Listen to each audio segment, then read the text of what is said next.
Buenas. Estáis a punto de ver el primero de los documentales sobre 1920, la España de Acacio, que preceden a la novela Postbellum. Repasaremos un poco cómo era el día a día en ese año, cómo se inició y cómo surgió lo que después conoceremos como los locos años 20 y un montón de curiosidades que yo estoy seguro de que os van a encantar. Todo arranca en 1920. Estados Unidos comienza a bailar a ritmo de Charleston y la mafia se las ingenia para esquivar la ley seca mientras Hoover encabeza lo que será el FBI. En Europa entra en vigor el Tratado de Versalles en una ruinosa Alemania, mientras que Lenin gobierna en la República Socialista de Rusia. Se publica la primera novela de Scott Fitzgerald y la historia de Tarzán el Indómito. Además, se da por concluida la pandemia de gripe española que mató a unos 100 millones de personas. Aquí en España, Alfonso XIII reina un país en decadencia. El industrialismo acelerado que conllevó la Primera Guerra Mundial lleva un año estancado. Los ricos que especularon con el conflicto son cada vez más ricos y se amparan en nuevos bancos como el BBVA, que financió la creación y desarrollo de buena parte de la industria armamentística. Pero, aunque la inflación está por las nubes, ya sin industria y tras la pandemia, la mayoría de la población pasa penurias económicas, miseria y hambruna. Se suceden las huelgas y revueltas inspiradas en la Revolución Rusa y los empresarios negreros y los trabajadores explotados se enzarzan en tiroteos. Los señoritos eran los dueños de todo, los demás eran obreros o criados. Y el obrero de una fábrica tenía entonces también cierto contenido de criado porque el dueño de la fábrica era el amo. La acción directa la ejercían en la fábrica, en el taller, en el lugar donde se encontraba.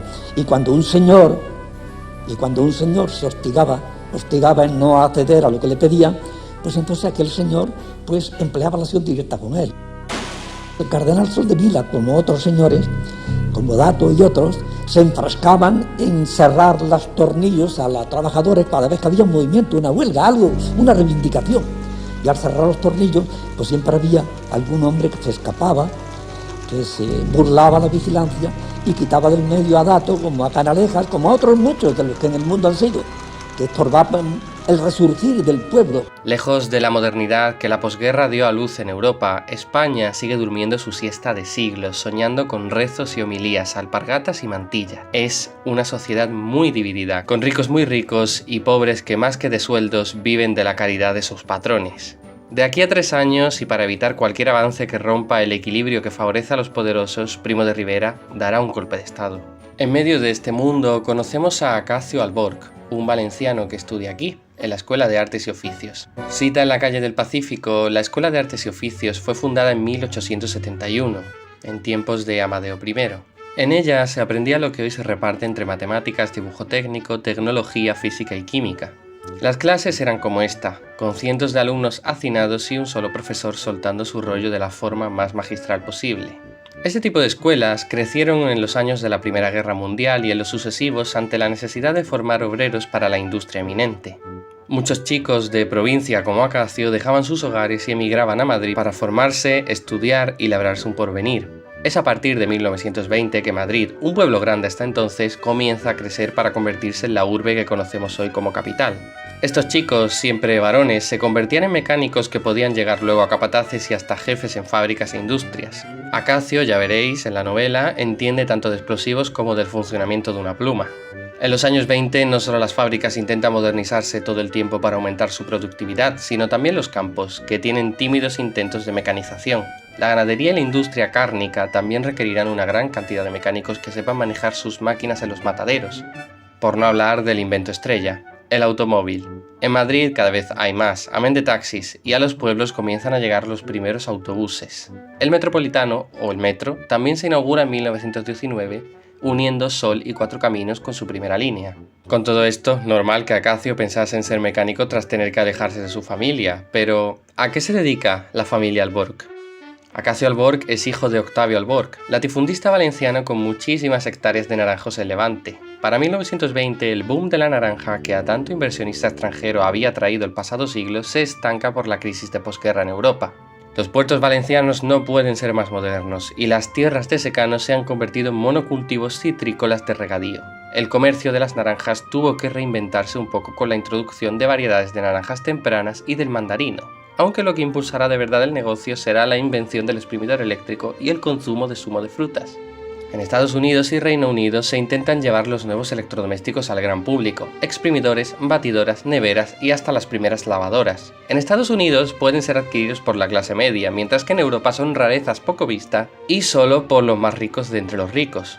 Tras la Primera Guerra Mundial, que comienza la modernidad de hoy día, se da inicio a la supremacía de los Estados Unidos y de su cultura consumista y de masas en lo que sería la vieja Europa. Productos de belleza y aseo varios, como el desodorante, o artículos de lujo como las plumas, se fabrican en serie y pueden ser adquiridos por cualquiera, no solo las élites. En el caso de los exprimidores, se convirtieron en un invento revolucionario que seguiría beneficiando el negocio de los naranjos. Las conserveras los comprarían en lotes para producir sus zumos y conservas, y ya en los años 30 aparecerían el refresco naranjado Trina, del boticario valenciano Agustín Trigo, y la Fanta, bebida que los alemanes patentaron ante el bloqueo que los Estados Unidos hicieron a la Alemania nazi. Este auge de mercado es lo que elevó a agricultores como Octavio Alborg, el padre de Acacio, que tenía sus tierras y negocios de toda la vida y era poco más que clase media que trabajaba sus propias cosechas, a una clase acomodada y burguesa que podía absorber a pequeños propietarios y seguir engordando sus carteras. Como ya hemos dicho, fueron muchísimas las industrias que hicieron su agosto los 4 años de guerra vendiéndole suministros, armamento y munición a todos los países beligerantes. Alemanes y franceses se mataban con las mismas balas, mientras en Madrid, Cataluña o las Vascongadas un empresario se hacía cada vez más rico. La tiranía de estos poderosos empezaba por emplear en las fábricas a mujeres y niños, pues por ley cobraban menos que un hombre, y terminaba por explotarlos en jornadas de hasta 20 horas a cambio de miseria, inclusive en los tiempos de la pandemia de gripe. Si bien España no vivió la guerra, sufrió la explotación de su población para beneficio de unas pocas élites que comerciaba y traficaba con los países en guerra, aunque nuestro país estuvo a punto de entrar en la contienda. A comienzos de la guerra, el ejército español reclamaba entrar en el conflicto como aliados de Alemania y Austria en aras de reinstaurar el orden con el que pretendían acabar los republicanos franceses, según esas mismas gentes. Porque aquí se odiaba y se acababa con todo lo que fuese republicano a golpe de fusil. Este ejército estuvo dispuesto a dar un golpe de estado, derrocar al gobierno y, si hacía falta, al rey Alfonso XIII, y entrar en la guerra para poder invadir Portugal, Gibraltar y cuanta colonia pudiese en África. Alertado de la desgracia que iba a ocurrir, Alfonso XIII no tuvo más remedio que declarar ante el resto de Europa la total neutralidad de España. Pero las amenazas del ejército bastaron para que Portugal se curase en salud y entrase en la guerra a favor de los aliados para protegerse en caso de invasión española. Como bien dice el dicho, con todos guerra, menos con Inglaterra. Tal y como ocurriría en 1923 con Primo de Rivera y en 1936 con Mola, Cabanellas, Queipo de Llano y Franco, los peces gordos del ejército y los empresarios de la élite, al ver que podían sacar tajada de un lance, estaban dispuestos a desangrar España con tal de mantener un orden y un sueño imperial que deliraba entre Fernando VII y Felipe II. Si no les convenía, no creían en democracias ni constituciones ni nada, y con el amparo de reyes, grandes fortunas y la iglesia, hacían y deshacían a su antojo. Sí, tal y como lo oís. Durante el comienzo de la Primera Guerra Mundial, el ejército español quiso dar un golpe de estado para tomar el poder, entrar a favor de Alemania y Austria e invadir así Gibraltar y Portugal, en un sueño de volver a unificar la península ibérica, creyéndose, no sé, los reyes católicos, que bueno... También os digo que ese tampoco era el sueño de los reyes católicos. Os voy a dejar un vídeo muy interesante por aquí, por si también os interesa esa parte de la historia. Como veis, la España de ese momento era un carajal.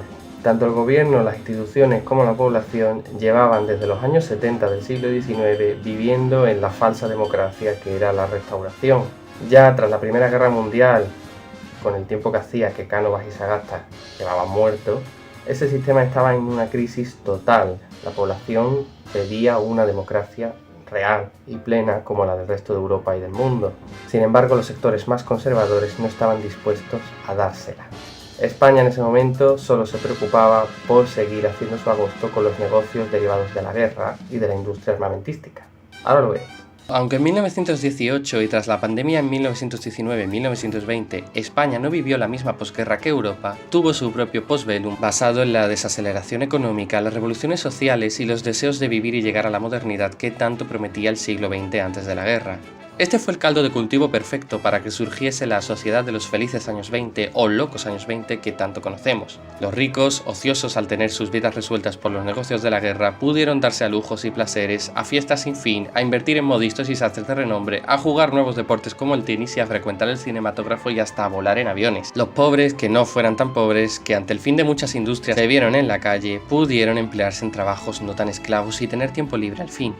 Tiempo para luchar por sus derechos, como la jornada de 8 horas que se estableció en 1919, formarse y disfrutar sin el boato de las clases adineradas. Aunque el estigma que compartieron tanto ricos como pobres, sobre todo en Europa, fue el hambre. Había poco trabajo y el trabajo que había pues estaba muy mal pagado.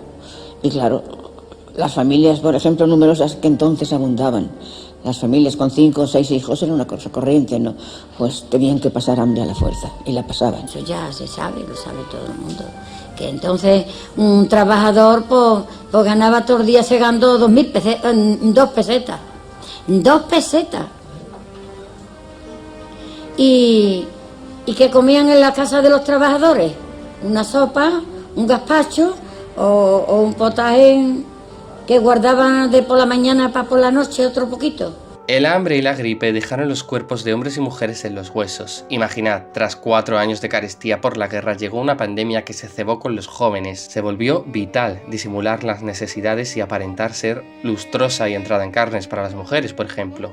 Por eso el corsé se cambió para que aplastase el pecho y no acentuase la figura, arrumbándose los trajes para eliminar las curvas y composturas de la Belle Époque, que, por otra parte, ya no estaban allí.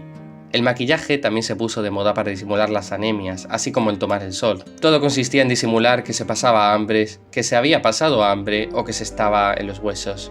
Se necesitaba carne para simular que la situación era de lo más boyante. Por lo que sí, la moda de los años 20, esos vestiditos sin ceñir, sueltos, los abrigos holgados de inspiración masculina y el maquillaje se lo debemos al hambre y a la gripe española. Estos cambios, por supuesto, fueron graduales y ya desde antes de la guerra se estaban acortando las faldas, poniendo en boga los pantalones y ajustándose los sombreros. Que las textiles dirigiesen toda su producción a uniformes militares durante la guerra también afectó a que se simplificasen las vestimentas, así como el nuevo rol de la mujer, trabajadora, feminista y sufragista, que dejó de ser poco a poco la comparsa del hombre, en cuyos uniformados trajes se inspiró la nueva moda utilitarista. Como veis, el inicio de la década de 1920 ya cargaba con importantes cambios y condiciones que devinieron en lo que ya todos conocemos como los felices años 20 y en su dinamismo social, cultural y artístico. En próximos capítulos seguiremos desentrañando más sobre esta década y su cambio de paradigma hasta que salga la novela del Proyecto Acacio. Crisis coloniales, el nacimiento del fascismo, la nueva cultura de la juventud, ballet,